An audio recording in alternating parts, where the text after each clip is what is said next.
你有没有过这样的感受？你明明只是出于好意提了个建议，对方却觉得你在挑刺。你只是认真做事，说话直白，却被说成不合群。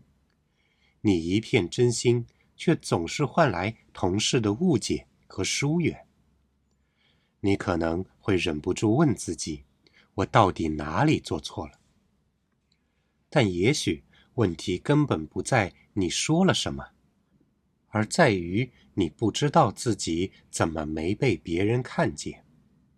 这是一个非常反直觉的真相。我们大多数人并不了解自己在别人眼中到底是个怎样的存在。在职场沟通中，误解不是因为我们不努力表达，而是因为我们经常忽略了心理层面的投射机制和沟通盲区。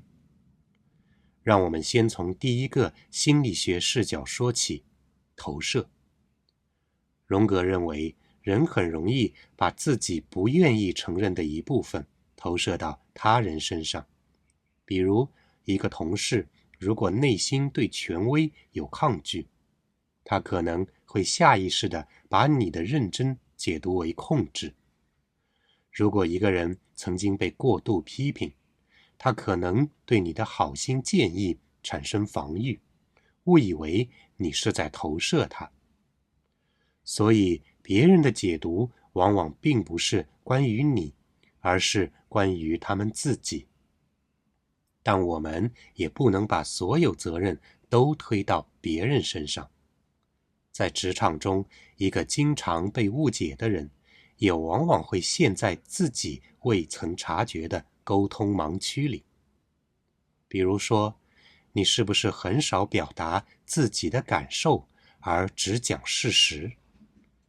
你是不是会在紧张的时候，语气变得更加理性，甚至是显得冷漠？你是不是总害怕麻烦别人，于是什么都自己扛，不解释也不求助？这些行为也许在你自己看来是成熟，是克制，是责任心，但在别人眼中，可能就是不通人情，难以接近，甚至是看不出情绪。这就是人本主义心理学者强调的一个核心：每一个真实的人都需要被看见和被理解，而表达自己的方式决定了别人看见你的角度。还有一点也很关键，那就是你是否允许自己在职场中展现出真实的自己。存在主义心理学常常提醒我们，每一次沟通都是一次自我呈现。你呈现得越片面，越防御，误解就越容易发生。你若总是隐藏脆弱，只展示完美，别人也会对你完美的误解。那么我们应该要怎么做呢？首先，你要开始觉察你在表达时的内在状态。你是在试图控制局面，还是在真诚地传达感受？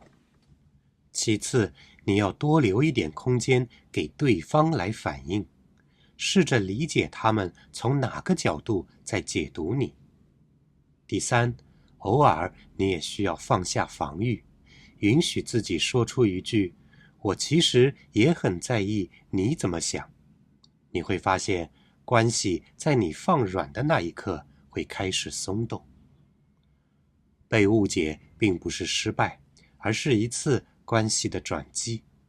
如果你愿意用心理学的视角来重新看待沟通，你就会发现你并不需要变成另一个人，只需要稍微向别人展示更多你自己。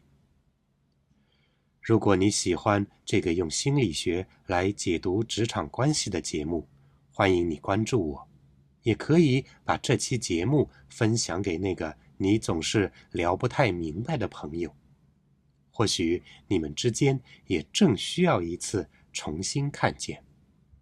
谢谢你的关注和点赞，我们下次再见。